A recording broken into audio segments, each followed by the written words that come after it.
The job is simple. Land on the planet, get as much loot as we can, and then sell it off to the corporate overlords so we don't get ejected into space. Among Us! There's only one problem. The company paired me with some questionable individuals. One doesn't speak English, the other is iShowSpeed's oldest fan, and the last one doesn't even have a mic. Oh god, I'm screwed.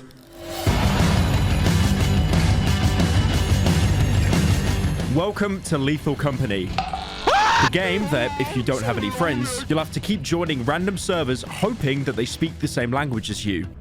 Bro, no, bro, stop it. Stop it. 我想回来。 Lethal Company is a game you've seen a million times before. It features exploring dark complexes for keys like SCP Containment Breach. You usually have to stay close to your squad like GTFO or end up being picked off one by one, unless someone in your team is a complete god sweat. Get that son of a bitch out my sight! And it also has unique monsters which you have to approach differently by buying various equipment like Phasmophobia. Although in that game, you're kind of slowly deducing what you're facing against. And in Lethal Company, you can just jump on the railing until the bad thing goes away. Well, it was until everyone started doing it and then they patched it out. But strangely enough, for as many comparisons as this game gets, there's one that people really overlook. Darkwood. Now, the two games, side by side, they look nothing alike. One is a top-down simulation of the average day in Poland, and the other is fully first-person, and has in-game technology completely unheard of even in modern Poland. But this is where they meet, because both of them flat-out refuse to hold your hand. I mean, okay, sure, you'll get the occasional tip in both games, like how in Darkwood you'll be told to take shelter during the night before the big bad monsters come out, but in Lethal Company, you're not even told about that until you hang around too long. And then the world's shortest Dutchman grabs you and eats you alive. Door! Open the door! Penis in my mouth! Penis in my mouth! Penis in my mouth! Did I mention that this game was made by a furry, by the way? You son of a bitch. The only real source of information is the computer the company has generously provided you with. But it only tends to give you information after you've already encountered something. So unless you've met a game like a wriggly little worm and check the wiki before every time you play the scary game, you're basically going to go in blind. Both of these games rely on trial and error to learn how to survive, with you learning a little bit more how everything functions each time you die. However, that being said, in Darkwood, you might have mistimed an enemy attack, so now you've took damage, but you'll know their pattern better for next time. But in Lethal Company, you died because it was completely 100% not your fault, and some random moron you got paired up with started running around alerting every single enemy in the vicinity just because he picked up a funny horn. Or attempted to run through the extremely obvious beeping landmine when you're trying to sneak past. Like, come on, you couldn't have made that more obvious. What the fuck is that? There's something down the fucking hallway! Get scared off. It's easy to chalk up Lethal Company as another hype game that the Zoomers and your favorite e-celeb will be streaming for the next year until the content well has completely dried up. Just a reminder, remember that whole Among Us IQ plays trend? That was 3 years ago now. But Lethal Company has a lot going for it that makes it stand out. First of all, it's incredibly accessible. Once you ask mom to give her the credit card and jump over that $10 asking price, the game has comedically low specifications to get it running. Which is why games like CSGO are still insanely popular. Never doubt the tenacity of Eastern Europeans on potato PCs. The game doesn't even have any graphics settings, which was a shock for me because usually playing on PC, you'll get a game 2 years later than people on console, just to see that they added something that only people on the PC Master Race subreddit care about. Wow, the grass has shadows now, and it only takes up 90% of my GPU to load a single blade. And most importantly, it's a multiplayer game. Everyone loves those. And playing a game online can go one of two ways. Either you have friends and you get a stable lobby with people you can at least assume are sane, or you can join a lobby with people you've never met before and probably will never meet again in your life and make some real human connections. You speak. Speak. You'll argue together, You fucking piece of shit! I'm like, what do you say fuck me for? scream together, Go, what the fuck, why are they chasing me? and probably, due to lack of coordination, fail to meet the quota and get sucked into space, which is not an Among Us reference, I think. To be fair, what you'll usually find in random lobbies is whoever dies first, running off on their own, completely on their own fault, will end up being killed and then DC back to the main menu to do it all again in a completely different lobby.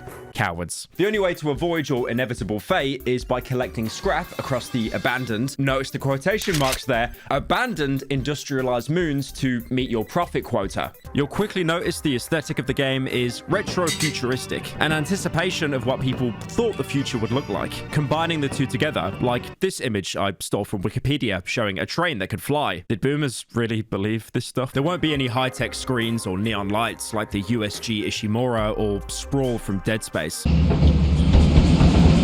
The game is much more subtle. Like I said, the graphics of the game are incredibly basic, having this visual style that isn't quite as basic as the PlayStation 1, but nowhere near as advanced as the PlayStation 2. Another game that looks similar graphics-wise is Golden Light, and that even had a somewhat similar gameplay loop of trying to find loot and get out. Although that game has a revolver and Lethal Company doesn't. You can also eat the revolver, but the less I say about that game, the better. Lethal Company takes a more dystopian approach to the retro-futuristic aesthetic. The world, while not as isolated as Iron Lung, for example, still feels very claustrophobic. The only real friendly zones in the game are your ship and the company building, neither of which have any human presence apart from you and your subhuman teammates. The only real friendly NPC you meet is this tentacle who collects all the junk that you sell to the company, although his real interaction happens when you ring the bell too many times. Yeah, you have to ring it like 12 times. Yeah.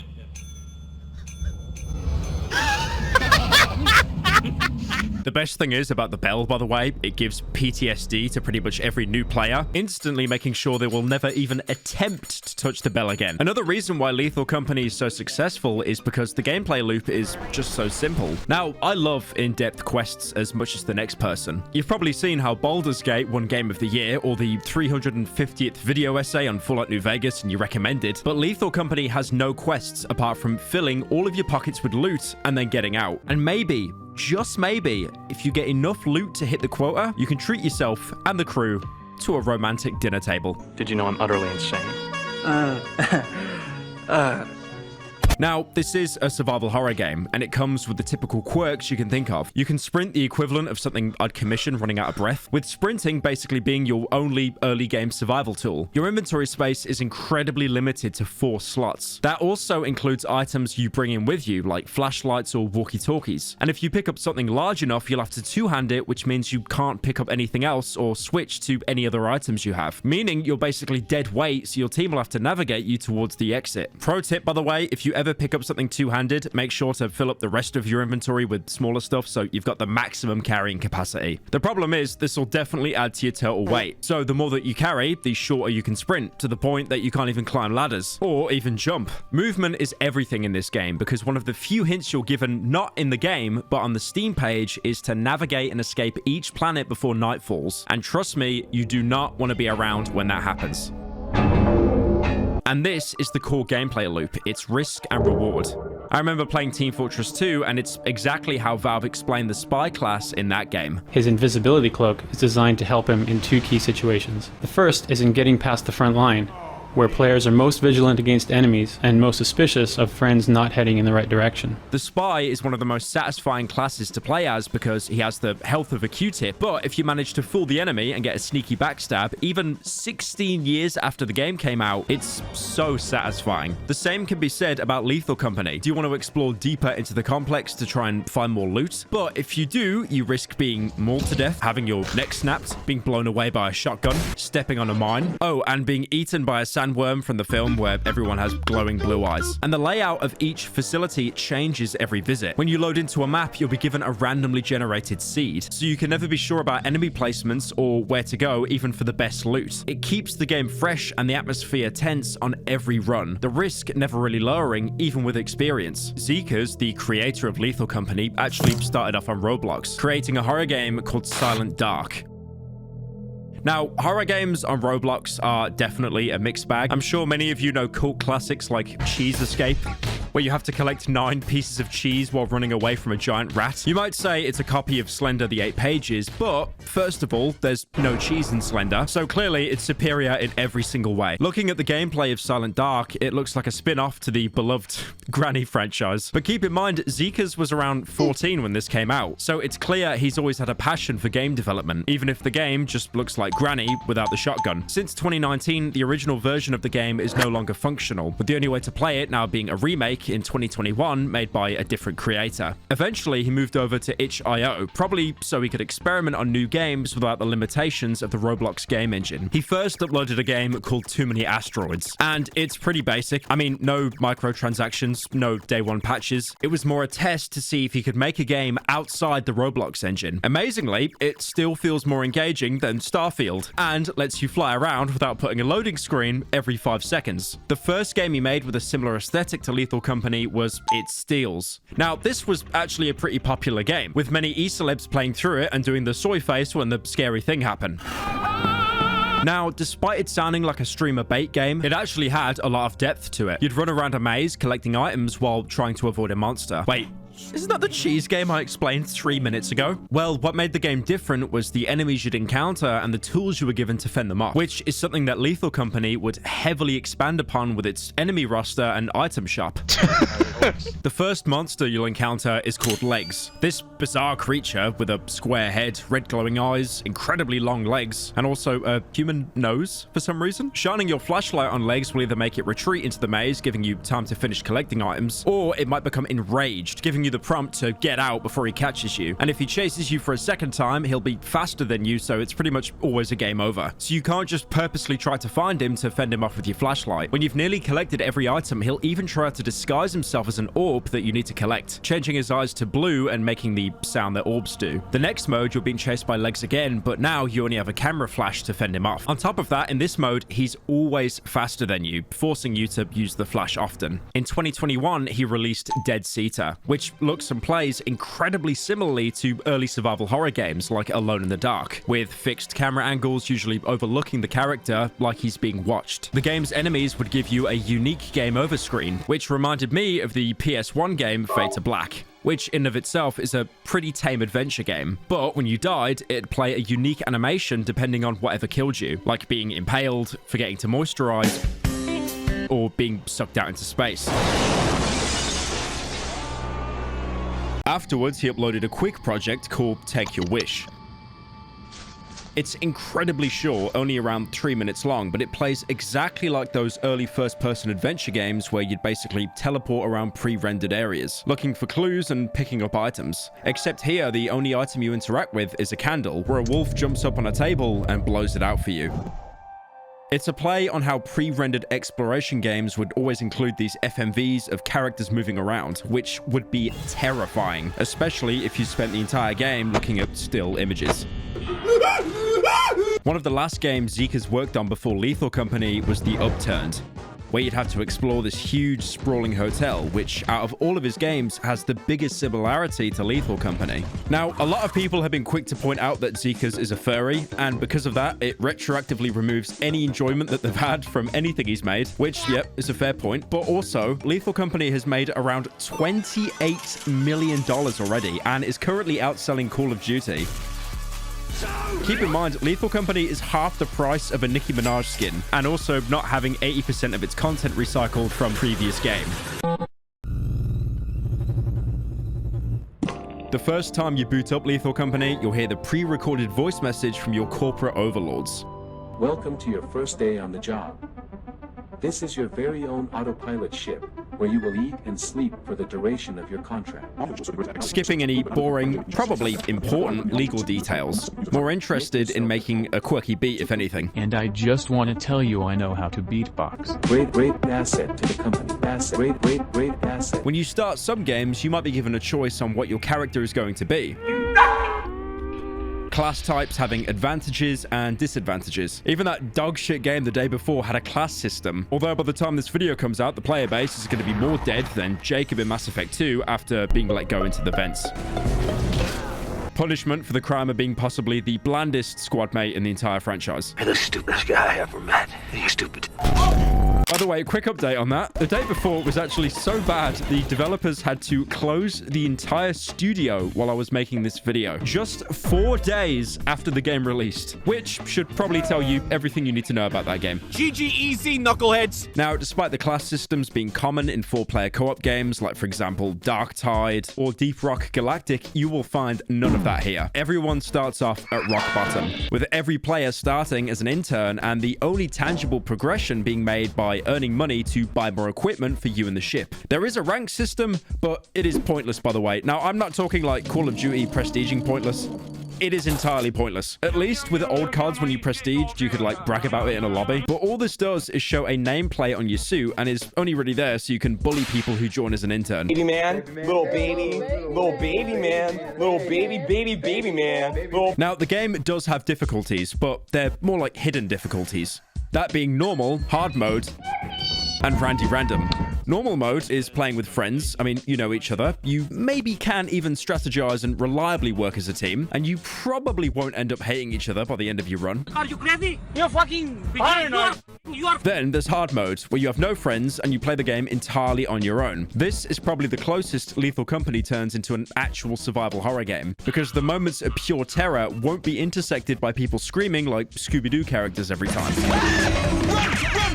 Then there's Randy Random, a name I'm stealing from RimWorld. Even though the two games are nothing alike, they both have a difficulty where you can completely steamroll the entire game, or have a catastrophic mission failure in the first 5 minutes that is totally out of your control. This is what happens when you go into the server browser and join the first game you see. With the game having over 100,000 concurrent players, there's so many servers to join, like Netherlands servers that call you gay if they hear you speak English. You are gay. Chris Hansen still performing deep cover sting operations. What did you bring with you tonight? And female streamers. The latter, of course, you'll always want to join, find the nearest shotgun, and then chalk it up as a workplace accident. If you didn't gather already, the game has endless opportunities for trolling your fellow employees. From friendly fire, baiting an eyeless dog, an enemy attracted to sound, to one of your teammates. And then talking to them on the walkie-talkie, instantly aggroing God's softest-mannered pitbull onto them for a free one-shot kill. You can also just close the door in their face when they're trying to run away, but be prepared to face your sins, as there is never just one enemy that spawns in the facility. Some found items can also be actively detrimental to your objective, like the robot toy. It's usually worth quite a bit of money, but the second you pick it up, it's going to start making noises so loud, it basically removes your ability to sneak, forcing you to make a mad dash back to your ship, drawing the attention of pretty much every enemy that isn't deaf. And God forbid one of your teammates finds the air horn. A forsaken weapon of mass destruction. Now, I'm convinced that Zca's added stuff like this just to fuck with people, making anybody who picks it up into a complete menace. Yes, oh, I thought it was a bracket that was chasing you. Let's go, boys! No joke, this is probably the biggest run ender in lobbies, where no single soul can resist the monkey brain pull of spamming left mouse for the loud noise. And then, in doing so, attracting up to 20 random monsters to camp the exits, getting your entire squad mate killed, and usually forcing a lobby restart. But sometimes, you can hit the absolute teammate jackpot and land with 3 other people who have probably been searching for a normal lobby just as long as you have, and actually want to play the game properly. I'm not joking when I say these people come few and far between. When this happens, you can finally truly enjoy the game as it was made to be. A beautiful survival horror with an amazing atmosphere of uncertainty every time you turn a corner. That is, until the only person carrying a flashlight gets a snare flea dropped on his head and accidentally jumps off the grating, leaving you in complete darkness trying to blindly hug walls until you either look out and find the exit or meet one of the moon's many friendly hosts. Spider. Or maybe you didn't even have a flashlight to begin with. After all, equipment costs money, and you need to save up so you can buy that sweet pajama suit. To complete the work from home style, you can also just stay in your ship, too scared to venture out into the wilderness. While this absolutely 100% makes you a coward, there are actually a lot of powerful tools that you can use if you stay in the ship while your teammates run off to feed the local wildlife. The most obvious one being the monitor, which is probably the first thing you'll see upon loading into a game. The monitor lets you watch a simplified top-down view of one of your teammates' surroundings, highlighting items, threats, as well as doors and vents. Additional screens also show cameras on the outside of the ship, placed there so you can check for any creatures that are right outside. Clearly an idea that they shamelessly stole from Five Nights at Freddy's. I did make this comparison earlier, but this is most reminiscent of the van in Phasmophobia, which let you check your teammate's status, insanity level, and even check the ghost's activity. It also let you view cameras placed on the map. Just like here, you could be watching for scrap and directing your team towards it. Being given this much information from the safety of the ship is incredible, and has made most people stick to one strategy. Leave one person behind on the ship with a walkie-talkie so they can relay information to the ground team. It's kind of safe and amazingly effective, as you no longer have to run around blindly looking for the one corridor that isn't a dead end. You can be told instantly about any items you missed and have an early warning system in case an enemy spawns near you. The only problem is, you just gotta make sure that the person you leave on the ship is mentally competent. The person on the ship also acts as a failsafe, as long as another teammate doesn't bring a Rottweiler back with him. In Lethal Company, if the entire squad dies, not only do you lose a day to collect, you also lose all the scrap you have gathered on your ship up to that point, which in 99% of cases will mean your ship will rapidly depressurize and you'll be thrown into space as you fail to meet your quota. One person staying on the ship means that there'll always be one person alive, ready to pull the lift off and keep all your stuff. Also, a thing worth mentioning, this is actually the strat recommended by the developer themselves. Right next to the monitor and the landing lever lies the manual. It seems to basically be an employee handbook, diegetically giving you instructions on how the game works. On the last page, it gives you some useful tips, including one that outright tells you to leave someone on the ship to use the advanced radar on the monitor. I'm sure this was added by Zeekas, so Zoomers would, stop randomly spawning out of the map and then blindly walking off into walls, completely ignoring all the work you did to make the ship equipment as good as it is. The manual also gives some interesting lore tidbits. Aside from explaining the basic game mechanics, most interestingly, it reveals the company's name. On the first page, you can find a logo for a company named Halden Electronics, with its trademark being present on the bottom right, making Halden Electronics the best guess for its real name. This is also the name that appears in the little interface loading screen that shows up whenever you boot up the game. If you look up Halden Electronics on Google, the first result is a Norwegian town. Now, to be fair, I don't really know much about Norway. Most of the games I talk about are from Finland for some reason. So the monitor is great, so useful it's even called out by the developer. Surely there's, nothing better on the ship. Well, enter the terminal. Now, this is probably the single most important thing in the entire game, containing an insane amount of data about almost everything you might need, despite apparently being made 400 years before the game takes place. Note the almost, though. We'll come back to that later. Oh, hi there. You've just seen me take a sip from my beautiful Air-Up cup. Now, as many of you know, I sit down on the computer working long hours, whether that's streaming, doing overly long videos on video games that 7 people played, or my world-famous slop channel where I talk about topics usually a day after Critical does. But today, I'm happy to say that I'm sponsored by Air-Up. Now, you're probably wondering, what is Air-Up? Air-Up uses scent-based technology to enhance the flavor of normal water you drink. Now, like I said, I'm sat at my desk a lot. I kind of get bored of drinking water, but that's where Air-Up comes in. Air-Up has no sugars, no additives, no preservatives. The water itself is completely unchanged. It entirely works off a scent pod that if you lift up and have a little sip, oh, it's so good. About that prick's face when he saw the Air-Up. Now, my completely normal tap water tastes like peach tea, because with the cap, it releases the scent of peach tea, but I'm still drinking normal water. It keeps plain water interesting, usually because we don't really get enough of it. Drink the water. They don't put something in it. And let's say, for example, you don't like peach tea. First of all, what's wrong with you? You can easily just take off the flavor cap and replace it with another one. For example, here I have wild berry. Who doesn't like wild berry? It's like the best flavor. I'm going to place it on the actual Air-Up cup. And because the cap is on, all I have to do is lift it up slightly. And when I drink the water, I will smell the wild berry. So it tastes of wild berry. Oh!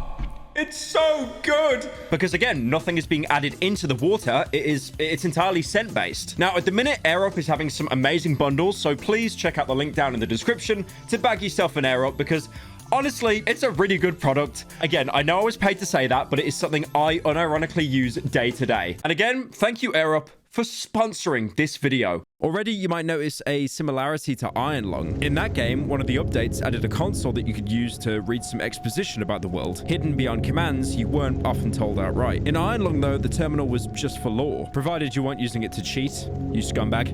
Okay. Meanwhile here, the terminal also has huge functional purposes. This thing does so much, and to be able to show you everything, I gotta split this up into sections, each corresponding to a function in the terminal. The first command you'll probably use in every single Lethal Company run is the moons function, which lets you pick a moon to travel to for the next day. The terminal gives you some rudimentary information about your possible destination. Important stuff like, for example, what the weather will be on the planet, and keeping more specifics behind the info command. Every moon is put into a group based on its complexity compared to others. The first group only contains one moon, 71 Gordian, which shows up under the name The Company Building, with its monitor flavor text being where the company resides. This is where you'll travel to sell all the junk that you've scavenged, and also the same place you keep seeing on TikTok where people get one shot by spamming the bell. Lamau! Did he ring it to try and fuck me? Get fucked! Selecting it or using the info command will also tell you the rate of return, which is basically the percentage of the total item value you'll receive when selling it. So if it's 30%, selling an item worth 80 will give you 24 company credits. The rate actually rises the closer you get to the deadline, reaching 100% on the last day. This kind of reminds me, if anything, the stock market in Cruelty Squad. Although being much more simple, it's basically there to introduce more risk, as you have to choose between selling your scrap at a lower rate or risk losing it all by taking it to the next moon. Gordian, the company planet, has no weather patterns and is the only planet to actually have a safe hazard rating. There's no hostiles or scrap to collect here. Just, again, make sure not to ring the bell too many times. Holy shit! The second group is where the actual mission moons start. These moons are considered to be the least complex, usually frequented by new players trying to learn the game's mechanics, mostly boasting a low average scrap value. Honestly, they can be really hit or miss, meaning they basically have an added risk of not being able to meet later quotas with you just landing on them. Quick side note though, when talking about the moons, I'm going to mention the average scrap value based on what's currently on the wiki. However, it does seem that those are data mine values and they're not 100% confirmed. They mostly line up with what I've saw when doing playthroughs, so they should be at least, you know, somewhat accurate. The first moon of this category is 41 Experimentation, likely the very first place you'll visit, and where most of the Lethal Company Funny Moments videos take place because they play the game for about 20 minutes and then never touch it again. Despite a hazard rating of B, it's pretty safe to get around and is great for beginners. The environment of the moon is very arid, basically a desert. The area you land in has a very utilitarian look, having train tracks and empty industrial artifacts scattered around. The terminal describes it as being only recently discovered due to it being in close orbit around its planet, Big Grin, apparently being used in secret. The only environmental hazard on this map, aside from the gravity if you misjudge a drop, is the entrance gate, which has a chance to partially close every time someone walks under it. If it happens enough times, the door closes completely, forcing anyone inside to find a fire exit. Help me! Now, fire exits are basically another entrance to the facility. They're present on every map. The only problem is they don't show up on your built-in scanner, so you'll have to find them yourself. Or you could just read about them on the wiki because they never actually change location. But if you do that, you're taking all the fun out of the game and you're a coward. That being said, since the interior of the facility is actually randomly generated every time, fire exits can connect in ways that make absolutely zero sense. For example, the experimentation fire exit. On the outside, it's pretty high up, having to climb multiple flights of stairs to access it. But from the inside, you can enter at the ground level from the main entrance, go straight through a couple corridors, and arrive back at the fire exit without taking any stairs. I'm sure there's something about the lore here about, you know, space, time, everything not being the same, the guy sitting on the armchair in the Matrix. But all you need to keep in mind, the outside will always be the same, but the interiors are always randomly generated. Experimentation also shares another important feature from the other scrap moons, the weather. There's 5 special weather conditions in the game. The most basic one is fog, making the map look like Birmingham on a sunny day. You thoughts on how Villa lined up today, how Villa played? Sorry, what? Removing any sort of visibility, making you rely on sound and your scanner. The next one is rain. Pretty self-explanatory. But that being said, the rain will create muddy spots on the surface, which make anyone who steps on them submerge and suffocate if they don't get out immediately. The wind that accompanies this weather is also pretty loud, meaning that you can't really rely on sound to navigate here. With the rain in effect, moons can also start flooding completely, meaning the water level will actually rise as time progresses, eventually cutting off low parts of the map and only letting you walk on high terrain. terrain, ironically making the fire exits in some maps completely inaccessible. How are you? I am under the water. Please help me. The flooding completely changes how the map plays out, and it can be a really interesting challenge. Although for some reason, the condition doesn't actually create mud. I guess they just ran out of budget there. Please just hear me out, please. Also, because of course they're not, the enemies are not at all affected by the flood, meaning you can still be slurped up even if the entire map is just an ocean. The reason why this is so dangerous is because unlike pretty much every other first-person game that involves water, you can't swim upwards. You will just sink to the bottom like a brick. So if you fall in somewhere with a surface that you can't climb back up, you're going to die. Then there's the storm, which will test your reflexes as you attempt to avoid a lightning strike, roll bad RNG, and get hit anyway. Yeah, let's take this away from the door. Now, there's two kinds of lightning. One targeting metal items on the map and the player's inventory, and the other being completely random. The first one gives you a suit warning that you can try and avoid by dropping all metal items. But the second one is kind of bullshit, striking with no warning and killing you instantly if you're unlucky. Well, you say unlucky, I say skill issue. The last weather condition is Eclipse. Now, this is probably the harshest but coolest modifier in the game. All it does is make the outside nighttime, meaning that enemies spawn all day. But the visual effects that accompany really build up the tension. During an eclipse, the entire map is bathed in this eerie glow, with the eclipse sun hanging in the sky and music sounding like you picked the wrong choice in an RPG.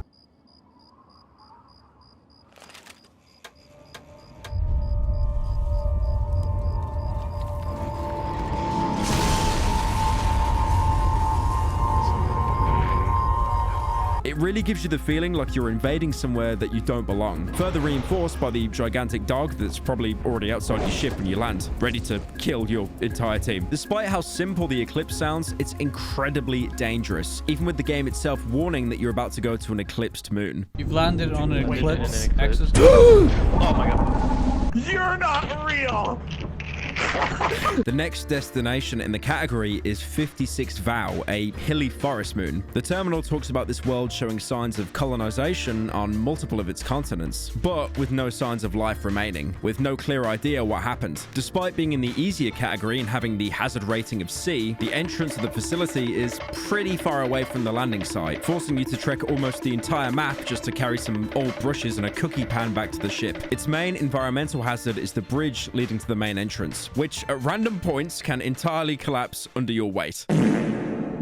Thankfully, it's easily skippable, as if you fall into the dam, there is a fire exit waiting under the bridge. There's also a river running alongside the edge of the map, which can be followed to the main entrance. Just make sure you don't actually go in the river, because, as I've said earlier, water bad.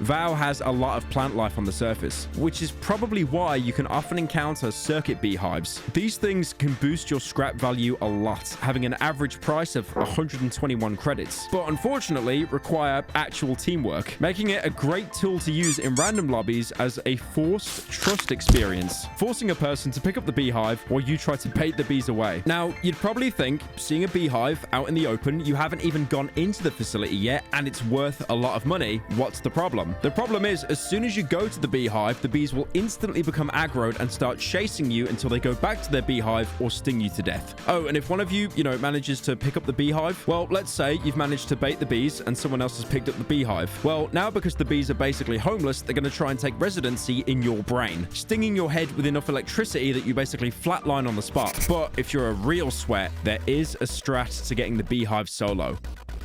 Run towards the beehive just enough to agitate them. Circle strafe like you're rounding up zombies in COD. Run up to the ship and drop it off on the platform outside the doors. Not inside the doors. Do not drop it inside the doors. If you do that, you've killed your entire team. Now, make sure there is enough distance, and eventually the bees will give up and rest on the nest again. Sneak onto the ship, start it, and watch as the bees lag so horrendously, they get teleported away from the nest so you can pick it up for some easy cash. This is also the map where you're most likely to encounter the forest keepers. Oh shit. You've probably already seen them in clips of people that didn't get to the ship fast enough, and they're the main reason that you never stay out past bedtime. Penis in my mouth! Penis in my mouth! Penis in my mouth!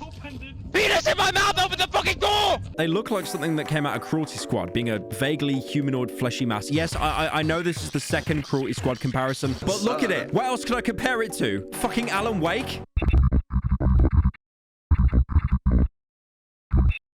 Can you write something kind of smutty for me? The only way to avoid getting vored by them is stealth, as once they spot you, only hiding will make them lose aggro. The one saving grace is they can't actually get in the ship. So once again, if you do the absolute coward move and sit in the base all game, you'll be 100% safe from experiencing most of the game's content. I said most, because there's still the dogs. And the ghost girl.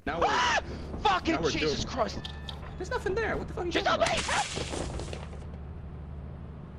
me! Oh. This is another map with a pretty low average scrap value, coming in only ahead of experimentation. It's definitely a beginner map though, but it just adds enough variety so you're not playing MW2 Rust over and over. The last easy map is 220 Assurance with a hazard rating of D. Despite this rating, it probably is the hardest out of this entire category, which might be the first clue that the hazard rating might be completely made up with no actual basis in difficulty. This means nothing to me, all right? You mean nothing to me. The area around the facility is very arid, similar to experimentation. Unsurprising considering they both orbit the same planet, although with the difference being that instead of a desert, the region looks more rocky, with even the facility itself and the fire exit being placed on high elevation, even on top of some stone plateaus. This map has an extremely good scrap value, matching even the moons from the advanced category, making it an ideal place to do early moon runs. But it's also where most new players start getting more confident and taking risks, maybe staying on the moon longer, leading Assurance to likely be the first place that they'll encounter the most common nighttime enemy, the eyeless dog.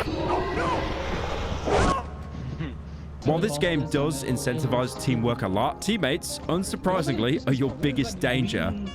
Give it back. Because the only way that dogs can attack you is if it hears you or anything that you're holding. Meaning holding loud items or having someone talk to you on the walkie-talkie will make them attack you immediately. And if you're walking next to a teammate and come across an eyeless dog, which your squad mate doesn't notice, they'll probably keep talking as usual, or you can't even tell him about the pit bull that's currently looking right at you like you're its next infant meal, getting both of you killed. The dogs are the polar opposite of the forest keepers. Oh, that's fair. Working solely off of sound compared to the giants who work only on sight. And as you can imagine, them pairing up is basically a guaranteed death sentence. The dogs are also one of the few enemies that can actually enter the ship. Meaning they could force the ship operator to go completely dark to avoid them, disrupting any communication with the entire squad. Bravo 6. Going dark. Assurance also has the highest spawn rate for another creature. No. The Earth Leviathan. Aside from looking like a wrung-out condom, the Leviathan is probably the biggest surprise for any new players, as its attack isn't telegraphed very clearly, instead being preceded by underground groaning, as well as dirt particles floating around. The best way to avoid the Leviathan is to go backwards once you spot the attack coming, as this will hopefully stop it from predicting your movements and jump ahead of you. If you aren't cautious, it can definitely wipe your entire team, but once you learn to predict its attacks, it becomes more of a nuisance than a legitimate danger. It's basically a game of rock, paper, scissors, with the giants being rock, dogs being paper, and the worm being scissors. A single type on their own, and you have a 1 in 3 chance of surviving, but if all three are in play, you're basically screwed. The next group are advanced moons. To be honest, oh wow, that's the name of the podcast. They aren't actually worth it. The 2 moons in this category are both more complex than the previous 3, and have around the same average scrap value as Assurance, making Assurance the obviously better choice. Although, since you can't keep going to Assurance because of the weather, you'll probably have to end up choosing one of these advanced moons to alternate with. The first moon in this group is 21 Offense. With a hazard rating of B, you might remember that also being the hazard rating for experimentation. Once again, making absolutely no sense, as Offense is exponentially harder than experimentation. How? We just started the game! Offense is actually an asteroid moon rather than a regular one, as it is believed to have splintered off of Assurance a couple of hundred years before the game takes place. Their environments are extremely similar, except the fauna here are much more aggressive. Clearly a reference to Australian wildlife, which of course is both an arid wasteland and houses perhaps the most terrifying species in the entire world. Australians. On Offense, you're going to encounter a combination of many enemies at night, which are going to pose a huge threat once you realize how much you need to walk to and from the spaceship to the entrance. You can't bypass the main entrance through the fire exit either, at least not without preparation. That's because it's placed on one of the cliff walls, and that's too high to jump. So you'll either have to use a jetpack or an extension ladder, but we haven't got to the items yet. You're not meant to know what that is. Shut up. I'd buy that for $1. But if you jump down onto the pipeline while the ship is landing, you can actually easily make it to the fire exit without any additional items. But that being said, this jump can be tricky, but it's usually worth it as the fire exit is much easier to get back from. Again, you didn't learn that from me. The other advanced moon is 61 March, and not much is really clear about it. All the terminal tells you is that there's a constant drizzling weather and that it's overshadowed by its twin moon, Vow. March is also a forest moon, holding another hazard rating of B, with the big environmental difference from its twin being the huge sinkholes filled with water around the map, as well as having permanent mud spots, probably the result of the constant rain mentioned by the terminal. Yo, that's my fetish. In other words, it's basically London, except if the water would actually drown you instead of immediately giving you toxic shock. The most special thing about this moon, though, is it's the only one in the game with more than one fire exit, having 3 in total. They're spaced out pretty equally, meaning that, for once, a good strategy for this moon is actually to split up, with each person taking one of the entrances, and then using that to attempt to speedrun harvesting all the scrap, usually before any enemies can even spawn in. Offense and March are where you're most likely to get introduced to the last outside enemy, the Baboon Hawk. These guys are the real cowards of the game, only ever initiating an attack if they outnumber the group that you're walking with. You can tell if they've spawned because if you find an area with shiny rocks peppered on the ground, that marks their territory. This is also where they'll drag a player's body after killing them. You can try to avoid them by traveling in a larger group, but if that's impossible, keeping eye contact while making erratic movements, and funnily enough, you can actually scream into the microphone absolute gibberish, and this will actually prevent them from attacking, meaning that XQC is actually an innate counter. Interestingly, the Baboon Hawk seems to actually have a rivalry with the Eyeless Dog, as when both spawn on the same run, they can actually attack and kill each other, proving a potential distraction for you to sneak past. Overall, advanced moons, they're not really worth running without combining them with assurance. That being said, they definitely provide a good challenge and are a natural stepping stone for anyone learning the game. After the advanced moons come the expert moons, and this is where the difficulty really spikes. Oh, that's fair. These moons actually aren't much harder, but the difference being they actually cost money to travel to, meaning you won't be able to buy 20 flashbangs to test your teammates' reflexes on every quota anymore. Since these moons do have a high cost of entry, they actually have better rewards.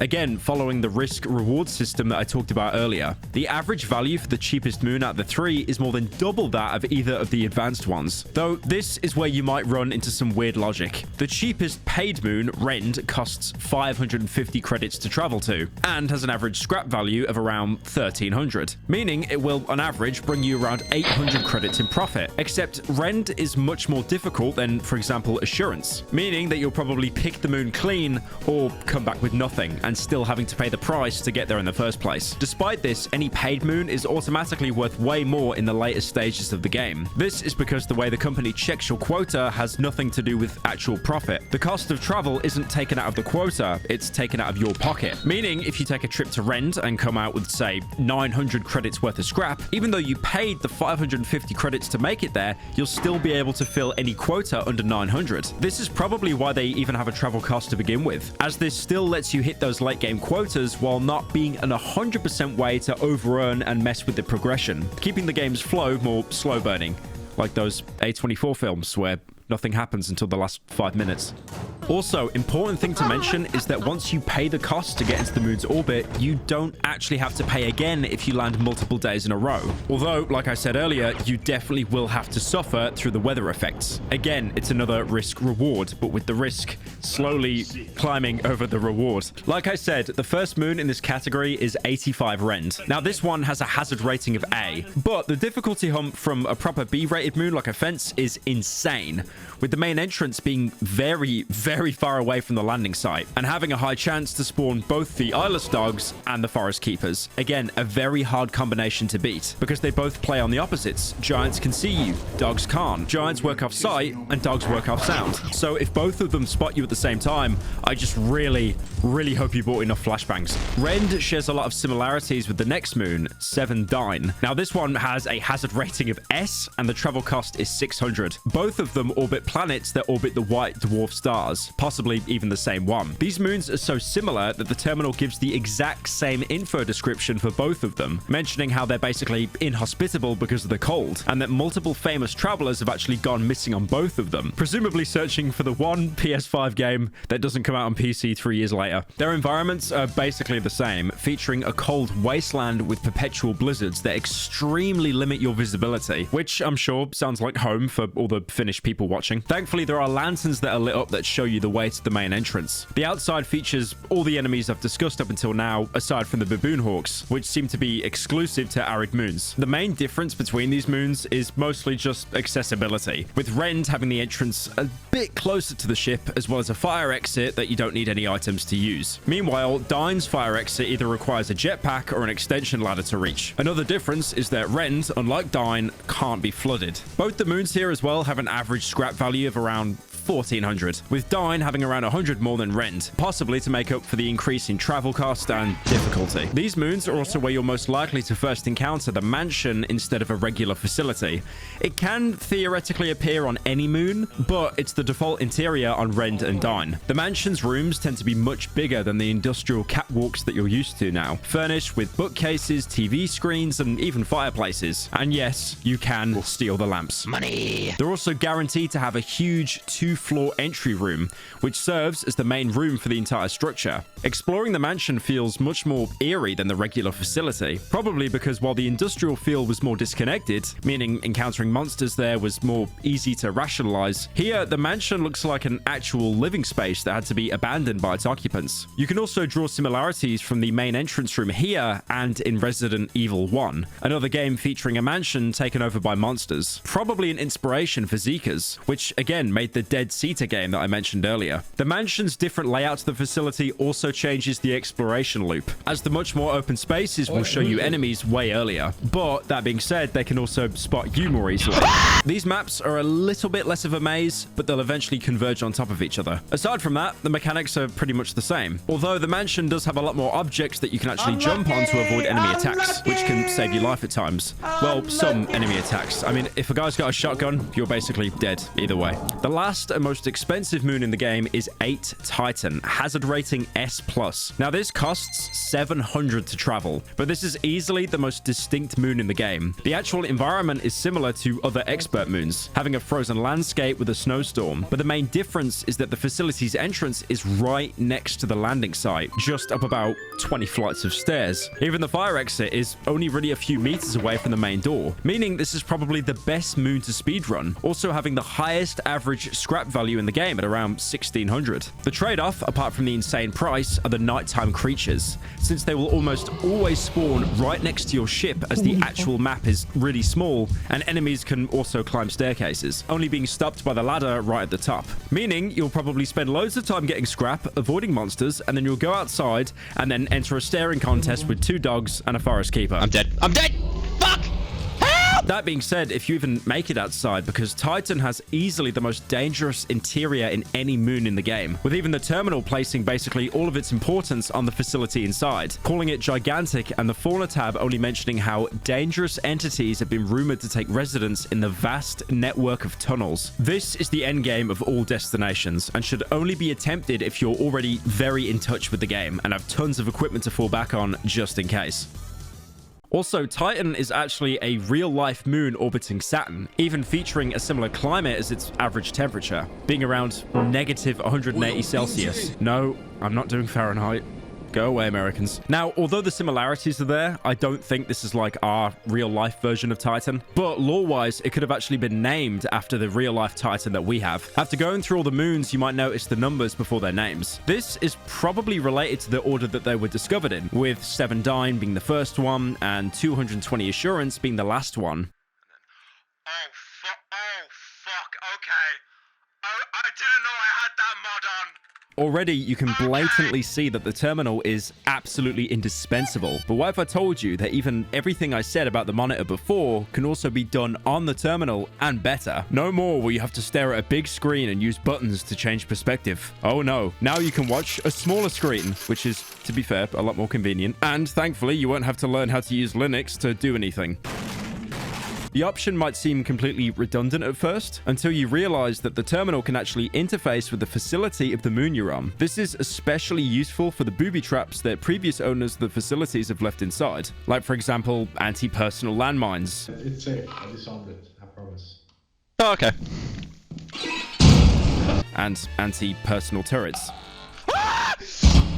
Oh, Jesus Christ! Unfortunately, these turrets don't have any quirky dialogue like the previous video. Oh, excuse me. Jeez. How loud is that? You can temporarily disable them by typing in their code, shown on the radar scanner. Also, while the wildlife can't trigger traps, exploding a landmine will actually damage every enemy next to it. Sometimes, sacrificing yourself for the greater good is actually a viable option. Using the terminal to view the scanner is pretty easy once you actually get used to it, and gives you many more options than just sticking with the monitor. Another thing you can do through the terminal is closing and opening secure doors. To do this, you'll have to be told the letter and number combination of the door in question by the ground team, and this can be an amazing tool if coordinated properly. Enemies can never open secure doors by themselves, meaning you can trap them, effectively rendering them harmless. Sometimes a secure door can seal off part of the facility that you actually need to progress through, so it can be really important to have someone there to open it. More on the secure doors, they can also actually be controlled from the inside of the facility using a breaker box. If you find one, yes, the thing that you'd randomly flick to stim and it would do nothing apart from kill all the lights, it does actually have a purpose. So you have to weigh whether it's worth opening a door if you're going to have to kill the lights as well. Every secure bunker door will also be forced open if your team takes the apparatus, seemingly the thing providing power to the entire facility. It looks like a yellow glowing cell, and it only spawns in a dedicated generator room. If you take it, it kills all the lights and shuts all the electronic doors,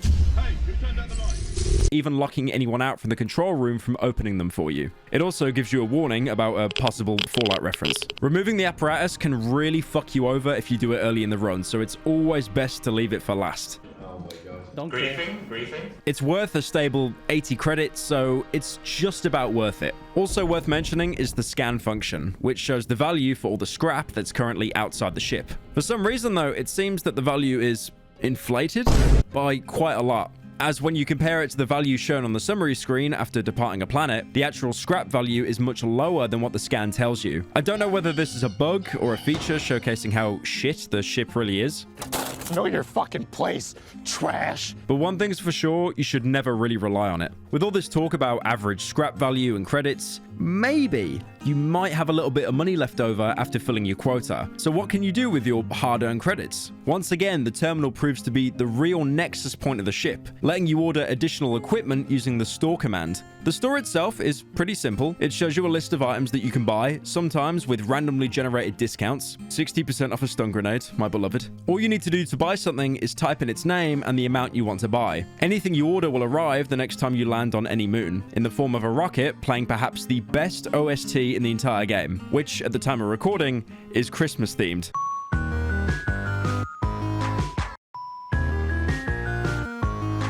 The landing site is the same for each moon, meaning you can actually bait teammates into getting squished so they can't steal your precious shovel. The delivery system, if anything, is probably an evolved version of the drones that Amazon uses, as I'm sure Amazon has been a great inspiration to this company, even downright to their employee management. I didn't mean it! I didn't mean it! No! There's a huge range of items you can buy, even letting you upgrade your ship with special gear, which stays even if you all die on a mission. Starting from the top of the list, the walkie-talkie. Essential if you're leaving someone back on the ship. Also incredibly useful if you're splitting up into groups to warn about enemies. Just remember, turn it off when you're near dogs. This is also one of the many items in the game that uses energy. Its power meter shows right above your health bar, rendering the device useless if it ever runs out. Recharging it, though, is pretty simple, as inside the ship you have the world's safest induction coil, ready to blast your hand with live charge as soon as you put the item inside. Even some of the useless scrap you can find uses energy, like the Dyson hairdryer. Trademarked. Patented. Completely useless, apart from drying other crewmates' hair. Thanks. There you go. There you go. There's also a laser pointer, which has the exact same laser color as a turret, so you can trick your friends into thinking that there's actually a turret nearby. What is that orange light? I don't like that. What the fuck is that? And the remote control, which doesn't really do anything apart from turn the ship's lights on and off. Because the interior of the game is so dark, the first item you'll probably invest in is the flashlight and its pro variant. Nothing special here. You played a horror game, you know how a flashlight works. Although worth mentioning, the base flashlight is dog water, and you should definitely just stick to the pro one. Both of them use the same energy. The pro flashlight lasts longer, has more reach, and it weighs 5 pounds for some reason. You'll probably also get bored of running away from every single encounter. Oh, lordy. Oh. That's where the shovel comes in. The godly instrument of destruction and the most cost-effective way of doing damage. This is your self-defense workhorse for the entire game, similar to how the Glock was in Cry of Fear. Actually, no, you know what? Scrap that. It's more like the shitty pocket knife you were given at the beginning of Cry of Fear that the devs realized took around 35 swings to kill a single enemy, since it's so hard to grasp where the hitboxes are. I win! I really wish I could say that the shovel was like, I don't know, the revolver from Amnesia the Bunker, used to ward off enemies, but also had a multitude of other uses like blocking paths and opening doors, but it's just a shovel. But as an underpaid employee, you were never really meant to survive anyway. That is, unless you and everyone else in your group buys a shovel to wail on a single enemy.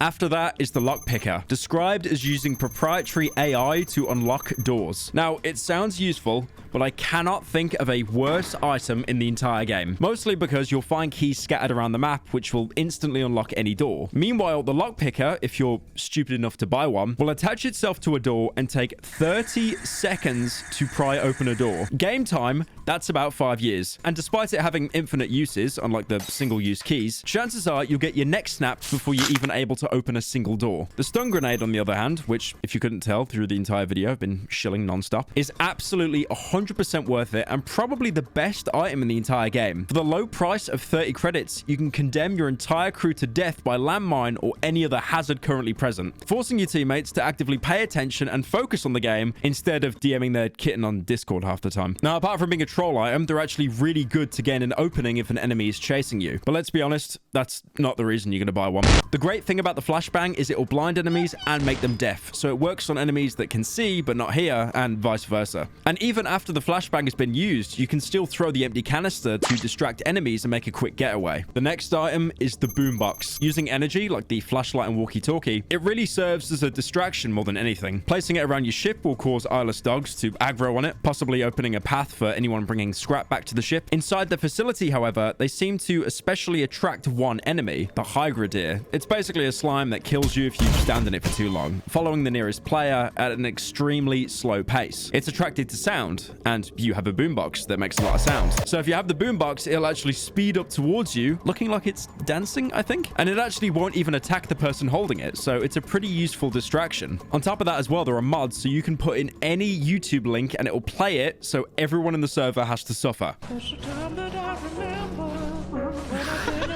The bass music on the boombox is actually really good, and most of the tracks remind me of stuff you'd hear in Jet Set Radio. Next up is the TZP Inhalant. It's basically an asthma inhaler if someone mixed crack and helium in it. It gives you a burst of movement speed and decreases any stamina cost, although making your voice significantly higher in pitch. Oh, I'm high. Not really something you'd use consistently, but it's a good panic button to consider having. Just make sure not to huff it for too long, because if you do, the more your vision will be impacted, to the point that you're like a rockstar protagonist anytime they have a single beer. Another aerosol that you definitely don't want to inhale is the spray paint can, recently added in the Christmas update. For 50 credits, you can buy a randomly colored can of paint that you can shake and apply across anywhere in the map, marking ways out, dead ends, and most importantly, unleashing your true artistic ability anywhere inside the ship. Now, remember how good the stun grenades were? For only 400 credits, you can have an infinitely rechargeable stun grenade in the form of the Zap gun. Admittedly, with less potential to being a menace for your squad, as you can only target one person at a time, it can still do an amazing job dispatching enemies when combined with someone else that has a shovel, or just at least buying yourself time to run away. It can be a bit hard to get the hang of at first. Since you want to keep the stun beam up, you actually have to keep moving the Zap gun according to the directions the game gives you, or it'll overload, which honestly is pretty tricky. It's kind of just like those fishing games you play on the Wii. Once you learn how to properly use it though, it's an insanely powerful tool, with the only drawback being it needs to be regularly charged. The most expensive item in the store is the jetpack, coming in at a whopping 700 credits. And I do want to say, I know it sounds cool. We've all seen like the jetpack in GTA San Andreas, but it is nowhere near worth the cost. The only real benefit you get is being able to transport cargo to the ship faster once you're outside. And when you do, each second of using it exposes you to around 20 different ways to die. Like, for example, overheating, hitting the ground too hard, hitting the ceiling too hard, hitting a dog not hard enough, or attempting to use it in the forest. All of these not only result in your death, but also in the explosion of the jetpack, meaning you just lost 700 credits. Maybe next time you just walk on a landmine and you basically get the exact same experience, but for free. But if you really want to reach higher, you can also buy an extension ladder, which is pretty much the only way to consistently reach some moons' fire exits without crashing and burning, but also having some more or less obvious functionality. For example, dropping a ladder onto a player will instantly kill them, giving you yet another excuse on, oh, it wasn't my fault. You see, it was the ladder's fault. This will also deal damage to actual enemies, although it's not very reliable because it takes a while for the ladder to actually deploy. Oh, for fuck's sake. You can also use it to detonate landmines from a safe distance by setting the ladder up to fall on one and then running away. It's a useful item, but just remember to actually cross it before it starts beeping and then throws you into the abyss. You can also set it up at vantage points to drop items down below for your crew to pick up, greatly decreasing the time it takes to get valuable scrap to your ship. Just again, make sure you are not on the ladder when it retracts. Fulfilling a function similar to the boombox from earlier is the radar booster, though it really is much more than that. Upon activating and placing it, it'll show up on the radar scanner like one of the employees, letting the person operating the ship see everything around it. It'll also show up when you scan using your suit, meaning it can be very helpful in foggy conditions if you need to find your way back. Where it's similar to the boombox though is it can actually draw enemy attention, as it can play sounds if you use the ping command followed by the booster's name on the terminal. Overall, it's great for leading eyeless dogs away from the ship. Surprisingly, the radar booster also has a great combat function, being yet another reusable flashbang. By typing in the flash command, you can cause a booster to emit a flash of light so powerful, it will burn the retinas out of anything looking in a 5-mile radius. And with an extremely short cooldown on the command, this makes for a great stun-locking tool that you can use to dispatch or distract enemies. The next section of the store are the ship upgrades, mostly straightforward with what they do. The ship horn is literally just that, generating a horn noise that can be heard anywhere in the map, which is great for navigating through dense fog and attracting wildlife to the front of the ship so you can sneak in while they're distracted. Then there's the signal translator, a silent way of communicating with everyone in the lobby. You can use it by typing the transmit command into the terminal, followed by any 9 characters that you want to transmit. That's enough, man! It's a great alternative to using the walkie-talkie, either if your team has no space, or there's a dog right next to you and you don't want to bait it by accident. Hi, doggy. And if you're wondering, no, there is no censoring. The teleporter can obviously teleport any employee currently selected on the monitor from outside the ship, but the trade-off being you'll drop all the items held that you've collected. It's basically a Hail Mary for when the employees are about to die. It also lets you retrieve bodies so you don't have to pay an enormous fine every time someone dies, being eaten or being suffocated in quicksand, and your body is completely unretrievable. The last upgrade is the inverse teleporter, which teleports you and anyone nearby into a random place in the facility with a huge 3.5-minute cooldown between uses. Now, this is a really mixed bag. It is great for speedrunning, but prepare to get stuck out of bounds half the time unless you have a regular teleporter on the ship to make up for it. This is basically you playing the numbers game, hoping you teleport into a room with some good loot and near an exit. Or you could teleport right next to an enemy that one-taps you. I like it, cut G. The description even giving a disclaimer saying that you may become trapped. The company is not responsible for injury or replacement of heads and limbs induced by quantum entanglement and bad luck. Unlucky! The last section in the store is purely cosmetic, letting you turn the ship house into an actual ship home. Wow. The ship is extremely modular with the furniture, letting you reposition almost anything inside, also letting you store things inside the terminal and get it back using the storage function. A couple of items here were actually added as references to Zika's previous games, like the plushy pajama man being a callback to Upturned. On top of that, the cosmetic items rotate every quota, so make sure to check the store frequently if you want to grab that totally worth it pajama suit for 900 credits. Oh my god, is it really that much? These are basically items for people that have sweated the game so badly they somehow have insane amounts of money to burn, or they cheated. Probably the latter. None of these items help you in any way, but they're really just there to decorate the ship or your own character. You can fit the ship with cozy lights to enhance the romantic atmosphere. A welcome mat, which will probably end up being covered in blood. A toilet that makes a flushing sound. You can buy a goldfish, which does nothing apart from pretend to die every couple of seconds. Unlike the fish in Mass Effect, you don't need to feed the goldfish every time you fly anywhere, as it can seemingly live off the dust that floats in the tank alone. You can also buy a TV for the ship to pass the time, which will have various channels like black and white footage of kittens and a PSA video that was obviously drawn by a furry. I don't have any proof apart from the obvious, but I have a sixth sense for this kind of stuff. You could also mod the TV to play pretty much anything you'd want, like this guy on my subreddit who was watching the entirety of my Far Cry 3 video. He probably hasn't left the house in several weeks. If everyone has the same mod installed, you can even have a watch party together. It's basically like screen sharing on Discord if you don't have Nitro and using an Android phone. Mods, time out Hatless for 1 month. 1 month.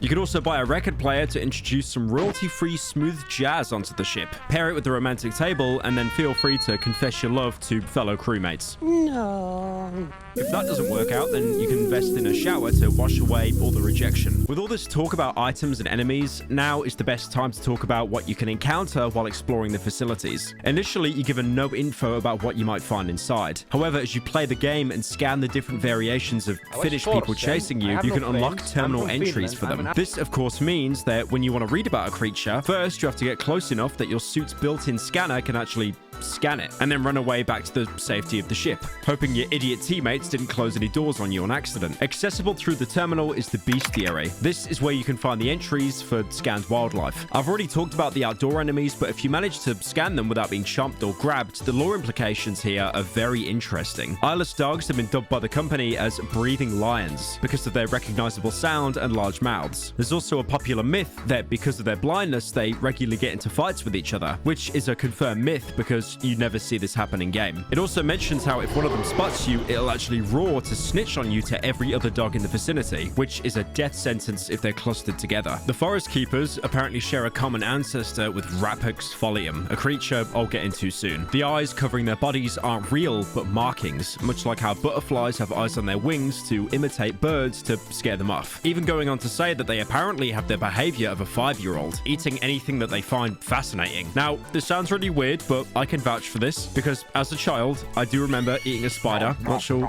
why I shared that story, but anyways. Thankfully, they're not destructive, so they won't destroy trees or your ship that you decide to hide inside. The worms, or earth leviathans, are from the Piscicilidae family. I really hope I'm saying that right. Which are a real-life family of jawless leeches that usually latch onto fish. This entry also reveals that the name for the region of space we explore in Lethal Company, the Thistle Nebula. The only thing we really know about it is the wildlife is much different from Earth's, if Earth even exists in this universe. Baboon hawks are primates of the Cercopithecidae family, old-world monkeys like baboons and macaques. They're usually 8 feet in height, but are hunched over. Their horns are made of keratin instead of bone, the same stuff that your fingernails are made out of. This is apparently an evolutionary trait caused by them usually breaking their horns with the force they apply when attacking prey. They're basically the nebula's biggest magpies, collecting flashy or colorful objects to mark their territory. With all the outside enemies covered, it's time to look at the interior enemies. Now, there's way more because, again, most of the game does take place indoors. As a preface, the indoor creatures can never exit the facility, and the outdoor ones can't enter in either. That is, until the game bugs, and then they do somehow leave the facility. Hello? I think he's bugged out. This is like killing my frames as well. You good? I think he's actually fully... Now, first of all, a great way to predict if an enemy is spawned is to look out for vents. If a vent is open, it means something has already entered the facility and you can expect to meet it shortly. Yeah, boy. One of the first interior fauna you might encounter is the hoarding bug. Just like you, they scurry all around the map trying to collect as much scrap as possible. What is that behind? What's that behind you, by the way? Now, to start off with, they are neutral towards you, as long as you don't try to encroach in their personal space or steal some scrap from them. At which point, if you do, they'll go completely rabid and try to smack you with their little noodle arms. Thankfully, if they're on their own, they're an easy target for a shovel or a stop sign. The problem is, they're usually never on their own. Another creature that starts out neutral is the bunker spider. Now, as terrifying as he looks, he won't actually attack you unless you disturb his web, either by walking into it or destroying it with a shovel. This creates another environmental factor, forcing you to to either bait the spider or kill it to avoid it entirely. Now, if you're the apparently 6% of people that suffer complete arachnophobia, well, don't worry. Zeekerss came in with just a clutch for you, creating an exclusive arachnophobia mode. Now, this is not an original design. The game Grounded also had this feature, and every time you turned up the slider, the spider would look less and less like a spider until it was basically just a floating circle. Well, what happens in Lethal Company in arachnophobia mode is the spider is just replaced with a text box of the word spider, making Lethal Company much more accessible. We've already mentioned the next common enemy, the Hydroger. Nothing special here, aside from the boombox interaction. Just run away from it or try and jump over it and you'll be fine, which coincidentally is even mentioned in its danger level. Next is the Snare Flea, and oh my god, do I hate this enemy. Now, this thing kind of treated like the mix between a head crab in Half-Life 2 and also one of the barnacles. This thing will sit on a ceiling waiting for someone to walk under it, at which point it drops down and entirely blocks your vision while slowly suffocating you. Now, the counter to the Snare Flea is to either have a weapon on you or someone whacks you with a shovel, but the best option early game is to walk outside, as the Snare Flea is descended from pretty much any Discord moderator, so they'll have an immense allergic reaction to fresh air and sunlight and die instantly. But I do want to say, good luck finding the exit though, as it becomes near impossible to navigate yourself when being blinded by the flea. You can see like a small pixel that occasionally changes color, and that's pretty much all you have to work with to try and navigate to the exit. Now, you can have teammates try to shout at you to guide you, but again, like, your audio is incredibly distorted now. And to be fair, if you start jumping around freaking out, you'll probably just jump off the railings by accident anyway. Complete shit enemy. Never want to see it again. I know I'm not doing a tier list because this isn't Cruelty Squad, but put it in S tier for how much I hate this thing. Now, the Bracken. This guy is terrifying. Now, like most people watching this video, he can't really maintain eye contact. If you look at him for a short while, it will make him retreat back into the shadows. But if you look at him too long, you'll actually enrage him, making it instantly rush you and kill you. Now, the Bracken itself usually plays on stealth, kind of like Sam Fisher in the Splinter Cell games. It won't attack you directly unless you look at it too long, but instead will try and sneak up on any player that isn't looking in its direction and quickly snap its neck. Now, one of the worst things it does, when it kills someone, it'll actually steal their body and take it to one of its favorite rooms, usually being the room furthest from the facility exit, preventing you from taking the body back and saving yourself a fine. What does he do with the body? I don't know. I kind of don't want to know, to be honest. That being said, the Bracken isn't the only enemy in the game that works on sight. The Coilhead, which is this weird mannequin-looking thing with a spring instead of a neck, it's basically a carbon copy of SCP-173. Just like it, Coilhead can only attack if you aren't looking at it, which can really spice up your gameplay if both a Coilhead and a Bracken attack you at the same time. Now, unlike SCP-173, the Coilhead isn't invulnerable to everything, and while you can't kill him with your beloved shovel, you can prevent it from moving for a short time with, again, a flashbang, which seems to cause it to reset. Anyone that dies to a Coilhead will actually have their hands removed and neck replaced by a spring, just like the Coilhead itself. So finding a body like that can serve as a warning to look around. Some other enemies actually do this. They'll uniquely change the character's body, making it unretrievable. Like, for example, if a spider kills you, if you disturb the web or hit it too much, it'll actually kill you and then wrap your body up in silk. On the lore side of things, the Coilhead is actually speculated to have been created as a bioweapon, its body combusting into flames whenever anyone attempted to study it, also carrying dangerous levels of radiation particles in its body. Now, the game might sound easier because unlike the SCP games, there is no actual blink mechanic here, but the problem is, Coilheads will actually block doorways, so you'll actually need to purposely look away to bait them into getting out the entryway. Also, on top of that, if you actually want to leave the facility through the main exit or the fire exit, you'll have to look away from them and look at the door. So make sure you've always made enough distance or it'll quickly run up to you and snap your neck. Another openly hostile enemy is the Thumper. Now, this is one of the worst enemies in the game from personal experience, despite the concept being relatively simple. Big monster that starts slow but will quickly accelerate. To avoid him, you need to do some drifting around corners until he can't see you, because the only thing it relies on is its amazing eyesight. If it tries to turn a corner fast enough, it'll actually hit its head on the wall, losing all momentum and getting stunned for a little bit, giving you an opening to either run away or try to beat it to death. The reason why this enemy is so difficult because you'll need to make as much distance as possible, running around corners to slow it down, but that in turn will probably mean you're going to run into more enemies while trying to escape the Thumper. Coming back to the neutral wildlife, there's the Spore Lizard, and I mean, look at this little guy. He's such a silly little fella. Surely you won't beat him to death with a shovel. You wouldn't do that. The lizard, or spore dog as it's been called, is functionally harmless and will never seek you out or try to hunt you down, generally just avoiding you if you attempt to approach it, just as long as you don't keep following it, that is. As when you corner it, it will actually release a cloud of spores into the air, which won't even damage you, just impair your vision.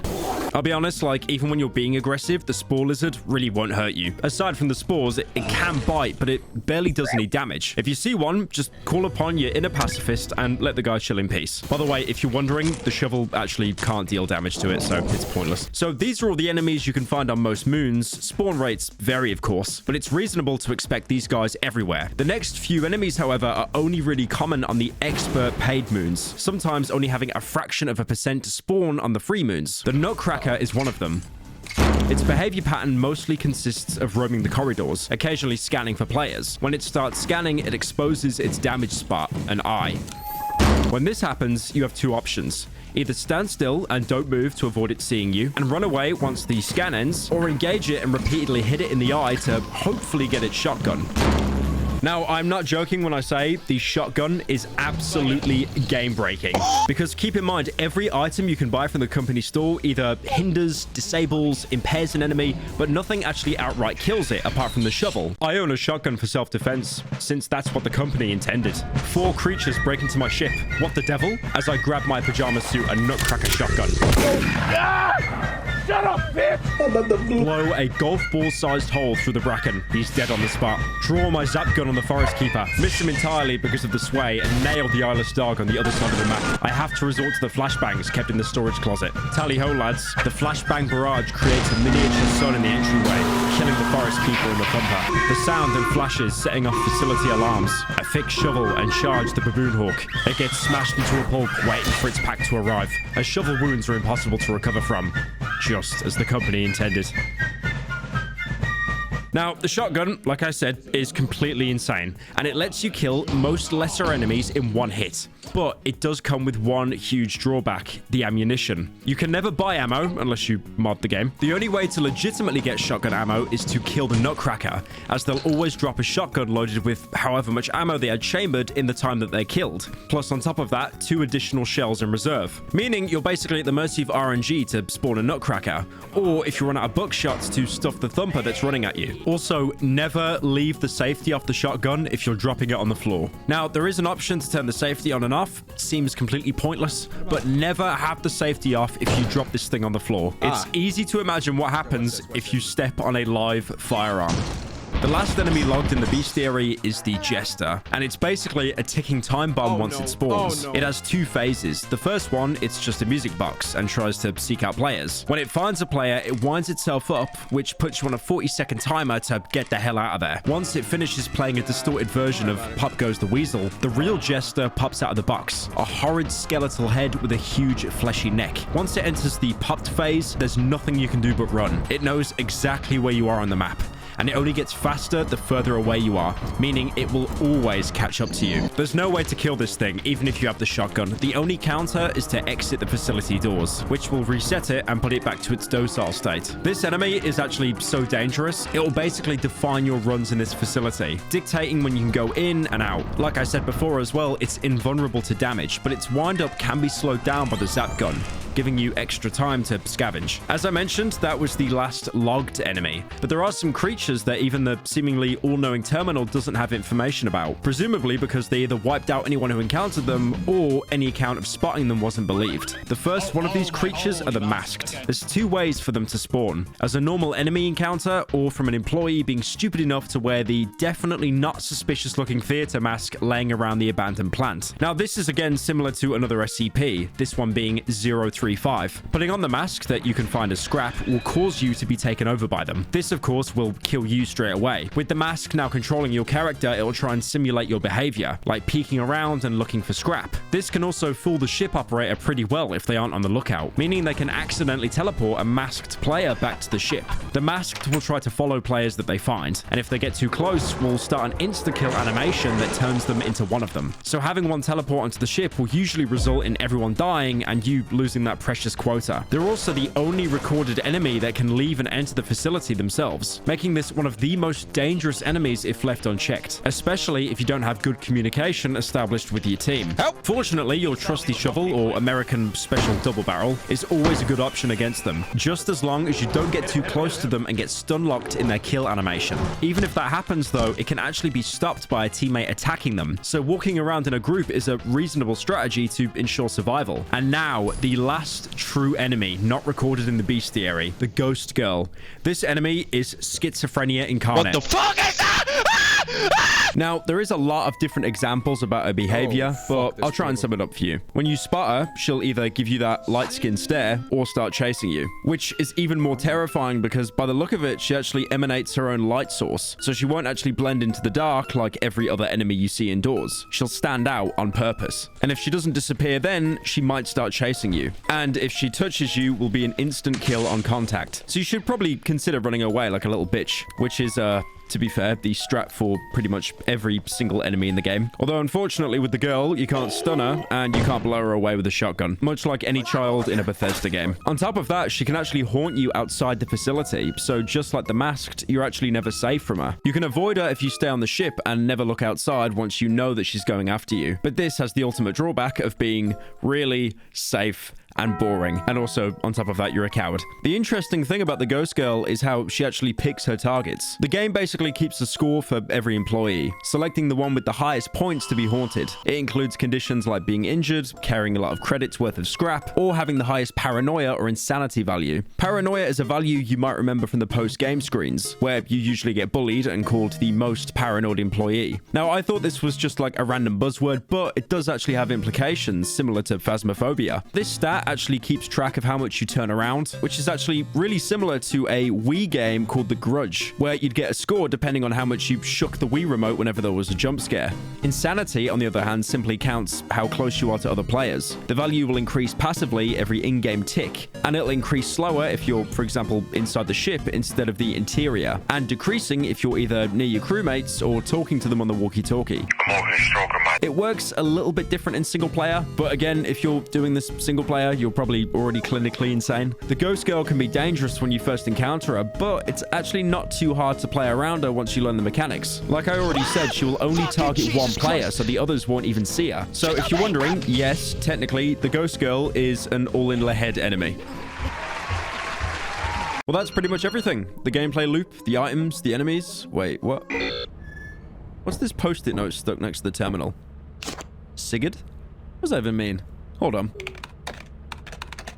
Holy shit. You didn't think I'd cover a game with no hidden lore in it, did you? The lore in question is written in logs hidden across the game's moons, written by a character named Sigurd from August 1968 to October of the same year. Interestingly, this being exactly 1 year before we landed on the moon, suggesting that the Lethal Company universe has developed advanced space travel way before us. They reveal a ton of information about the company and the world at large. Sigurd is also the person who's been adding notes of his own experience to the bestiary, and seemingly the person that assigned a danger level to each creature. The first log, written 22nd of August 1968, is available without having to find it and introduces us to the writer and the rest of his crew. And much like us, it's a 4-player crew: Richard, Jess, and Sigurd's older brother, Desmond. He points out his brother as the one who added the log feature onto the terminal and talks about stuff we already knew, that the company has a huge turnover rate and that the job sucks. Nothing really groundbreaking coming from this log, it's more of a standard introduction. Although something of note here could be that Sigurd's logs have a lot of spelling mistakes,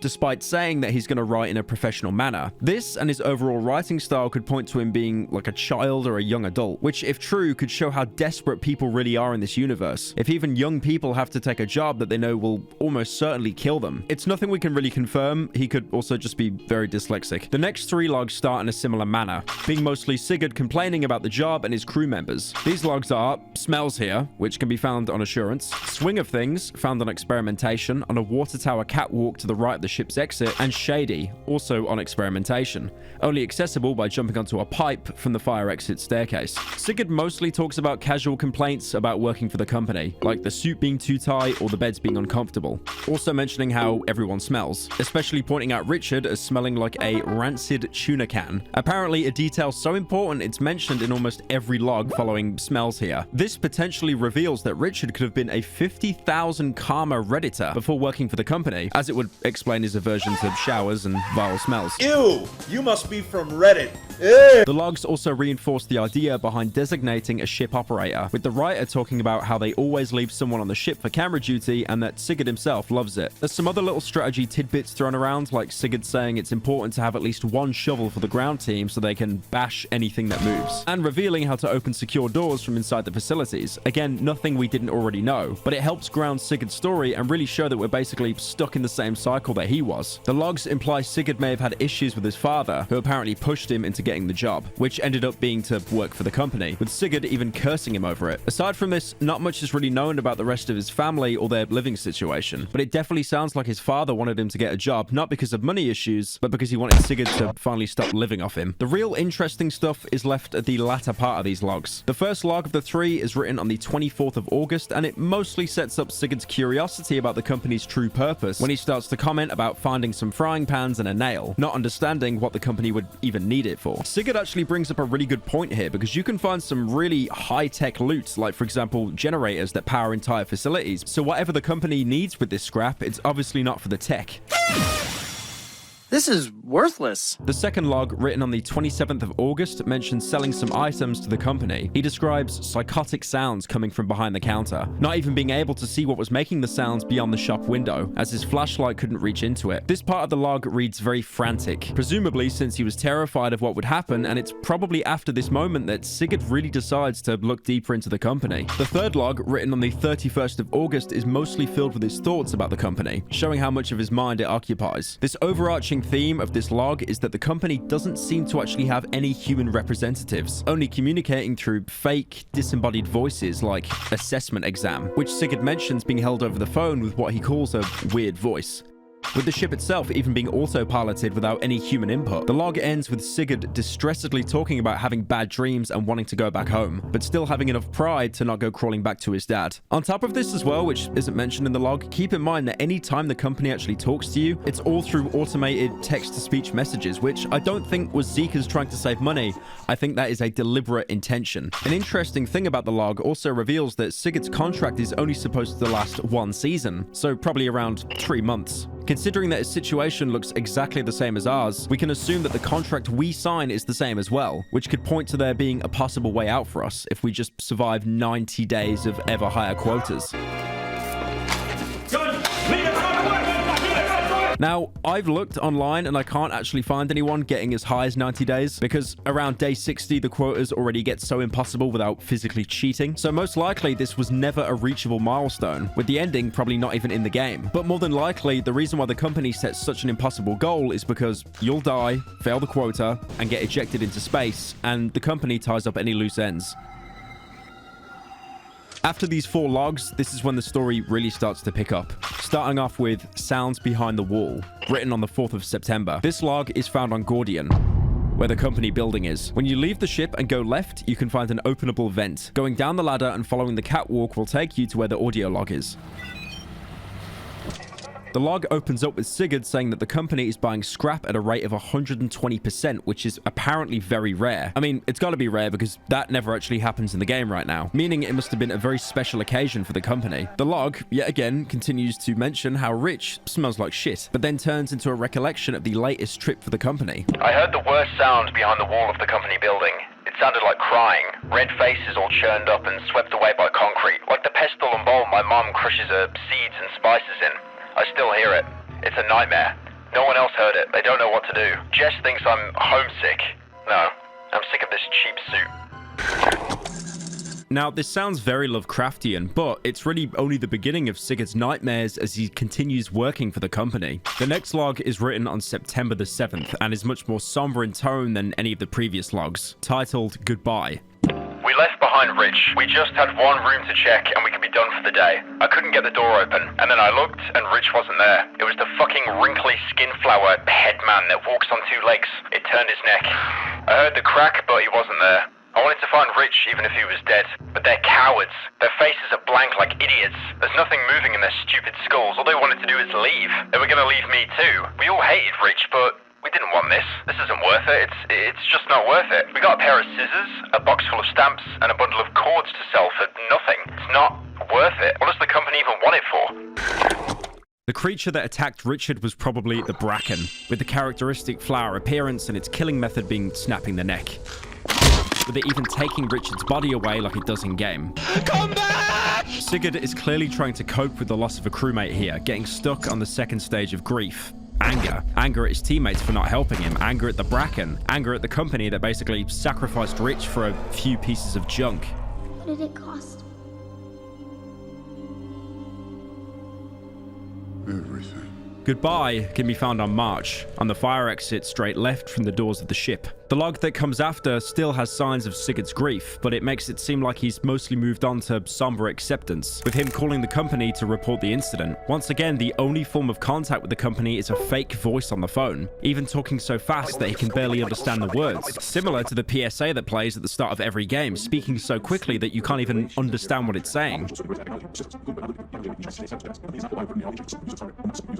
I feel Zeeka's was inspired by this by actual ads you see on TV and on YouTube. Don't leave me, please. You know, the ones that'll include like all the nasty side effects and legal jargon, but it doesn't really help sell the product, but they have to do it as a legal requirement. So they'll have it as very small text at the bottom of the screen or just really, really sped up. The log itself is called Screams, written on September 13th. You can see how Rich's death took a toll on the writer, as the time between entries was much longer than before, probably because he needed to compose himself after such a tragic loss. It can be found on Vow atop the watered down fire exit. The rest of the log elaborates more on the screams Sigurd heard back in the company building, which apparently can be heard whenever you use the walkie-talkie next to the company wall. This finally convinces Desmond and Jess, and they want to start talking about quitting the job, but Sigurd is determined to stay, saying he's not a coward. Again, probably tying into the conflict with his father. Now, I did try to test this in-game to see if you can hear any screams through the walkie-talkie. Unfortunately, you can't. The only screams you can hear are your crewmates having a domestic when they're trying not to piss off the tentacles in the shop window. Now, the next log can't actually be found anywhere in this game's version. There's actually a couple of logs like this in the game right now, probably waiting to have a location added with a future update. It's called Idea and was written on the 19th of September. The author says that they're supposed to get a new crew member in a few days and explains how Rich's death affected the squad's scrap collecting tactics. Hostage University is the greatest thing that exists on the face of the planet, with them taking a much more cautious approach now. The only thing about Rich that seems to have stayed past his death is his smell, which Sigurd once again has to remind was absolutely vile. I just want to make a note here. Imagine smelling so bad that it's the only thing people remember about you after you get murdered right in front of them. The name Idea references the second part of the entry, which talks about the incident report that Sigurd had to make. The idea itself coming from Desmond, who wants to try and trace the call's origin to hopefully find out more about the company. I got your IP address. Get doxxed. There's another log, the Golden Planet. This is the only log to have an unknown date. The terminal does say it's apparently been written in August, but chronologically it makes more sense to put it here, as it references both the screams from the earlier log and is referenced in the next dated entry. You can find this log on Rend, right next to the fire exit. I talked to a voice on the walkie-talkie. It was like a part of the screams. He told me the Golden Planet actually existed. It's not just a legend. And he told me it didn't just hit a meteor. He said the planet was swallowed up by the beast and that they were in its body being digested. I asked what the beast is and he said he didn't know. He said it ate the planet and they forgot everything. I couldn't get him to stop talking, but said he was on the other side of a big wall and I could get him out. I said he was inside the building and that's when he started freaking out. I couldn't make out a word. I think he said something about spitting out the rinds, so I just turned it off. What a whack. Jess says the Golden Planet is just a story. I said, I know, I'm not an idiot. Well, she said I should quit, and she quits if I do, so she's staying. This entry definitely reads like a frantic rant of someone that is just not in their right mind, even complete with hearing voices. Although, since the other crewmates confirmed that the screams were genuinely a thing, I think it's fair to give this log benefit of the doubt. Now, some of you that have watched some of my older game reviews, it's funny because there was another game called Total Chaos. Oh, my butthole is so tight right now. And they did a lot of exposition through voice talking to you on the radio. But thankfully, this time, it isn't all in their head. Apart from the ghost girl.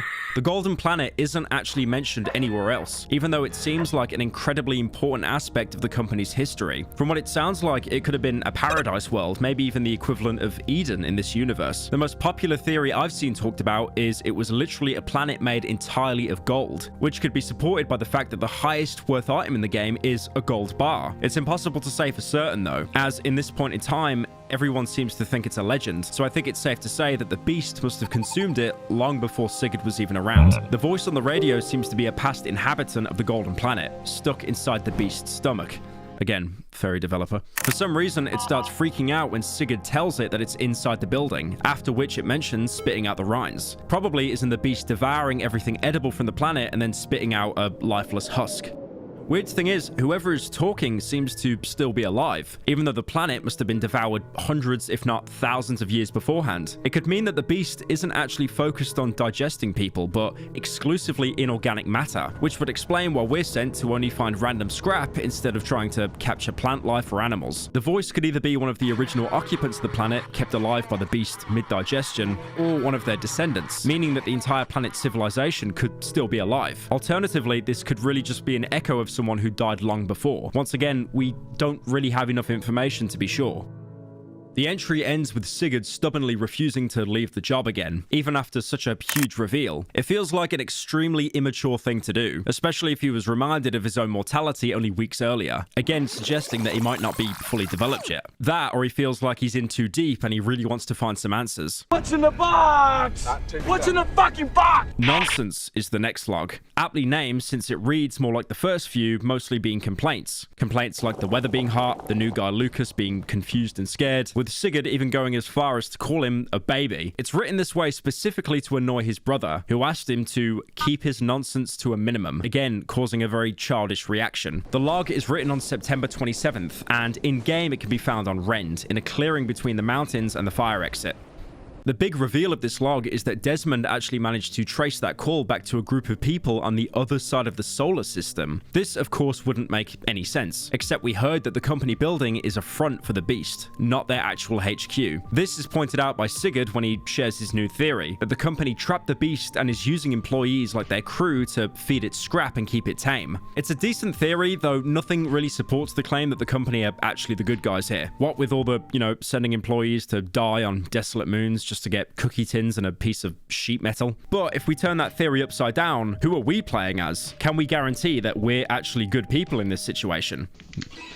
Ah, fucking piece of shit. Every character in Lethal Company, unless you've got a lot of mods installed, is just a faceless humanoid with a gas mask on. And again, to call back to Ironlung, you weren't a good person. You were someone that was a prisoner and basically sent to die. We have no idea who we're playing as and the people we're paired up with. And the orange hazmat suits, they look pretty similar to prison garbs. Just saying. Desmond's findings could also mean that the call center is a third party, hired out by the company and not actually part of it. Again, another layer of secrecy to add on top of the conspiracy. Looking back on the logs we talked about already, it's pretty obvious that it's taken a huge mental toll on Sigurd, losing crew members and constantly worrying about his own mortality. I mean, to be fair, if you had a walkie-talkie used to communicate with crewmates and you heard nothing but incessant ramblings and screamings,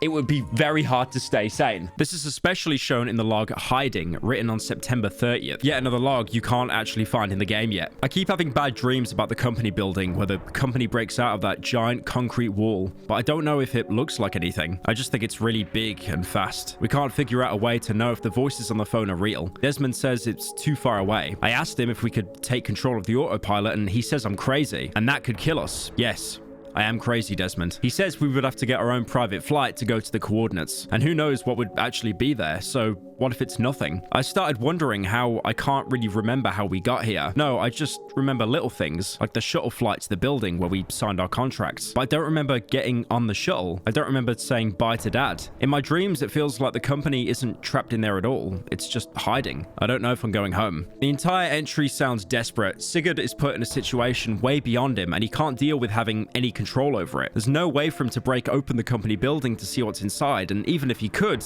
he'd probably just be killed anyway, either by the Beast or some sort of cleanup crew on the company's payroll. The only way he can try to take control is to take the ship to where the cause signal originated, but it's a fool's errand anyway, since even if by some miracle he managed to get there, there's no guarantee that he can find anything that will help them. And keep in mind as well, all the company ships run on an autopilot, and as of recording, no one seems to have successfully hijacked one. He's clearly going insane at this point, but he's also reflecting on how he doesn't actually remember any organic memories apart from working for the company, which again ties into the theory, who are we playing as? He's forgot everything before he started this job and having nightmares about the company. He's just completely obsessing over it. His nightmares do sound similar to how the Beast was talked about by the voice on the radio, as the voice couldn't even tell what it was. And in his dreams, Sigurd can't even make out how it looks. In his desperation, he does give a very important clue about the company. Sigurd says the company isn't trapped in the building, but rather hiding in there. This makes it sound like the company and the Beast are one and the same. The Beast probably creating the company alias as a way to gather scrap to feed on. This would explain the need for a third-party call center and why we never actually make any physical contact with a human representative. The Beast and the people it controls, or the people that might control it, don't trust any outsiders getting too close as a form of precaution, lest they be exposed. The entry ends with Sigurd saying he doesn't think he's coming home. The last log, which again you can't find in game yet, is titled Desmond,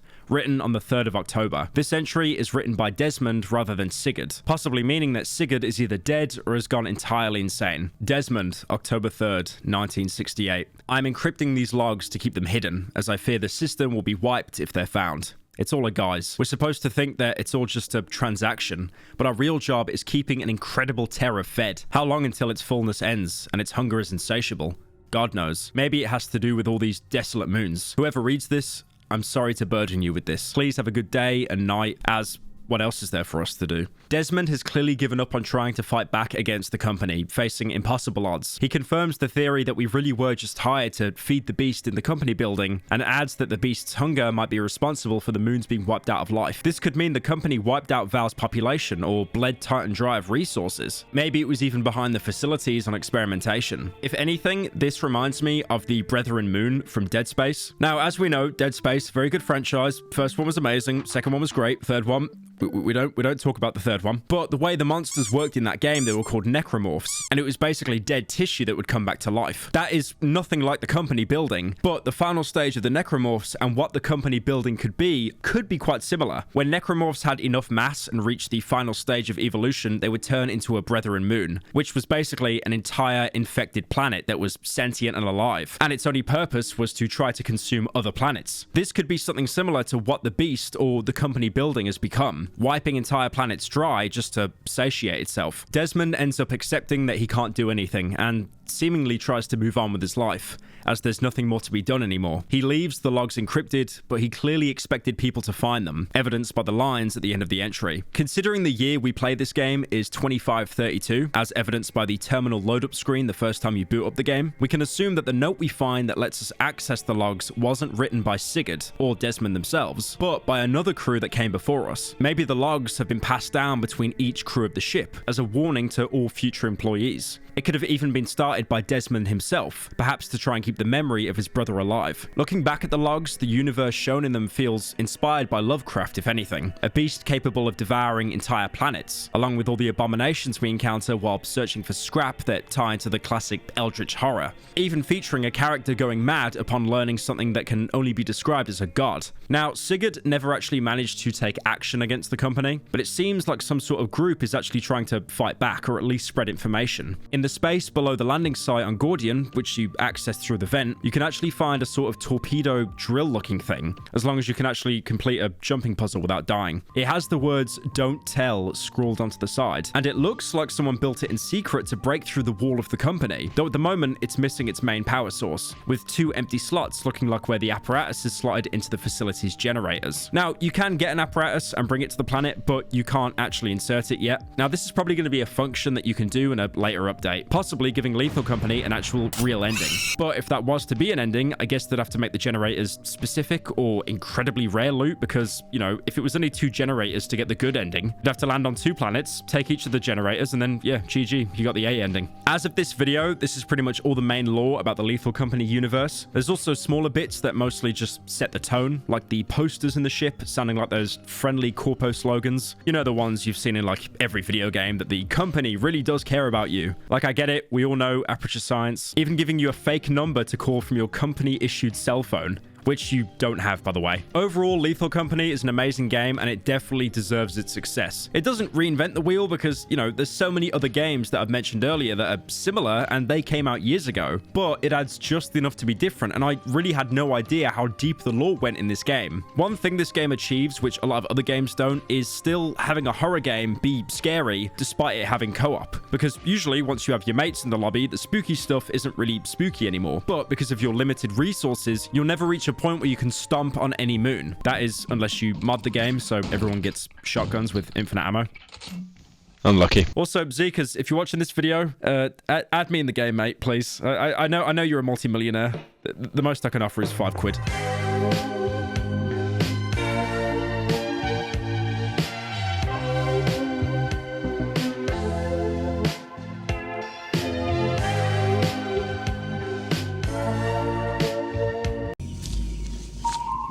What the fuck is this piece of shit?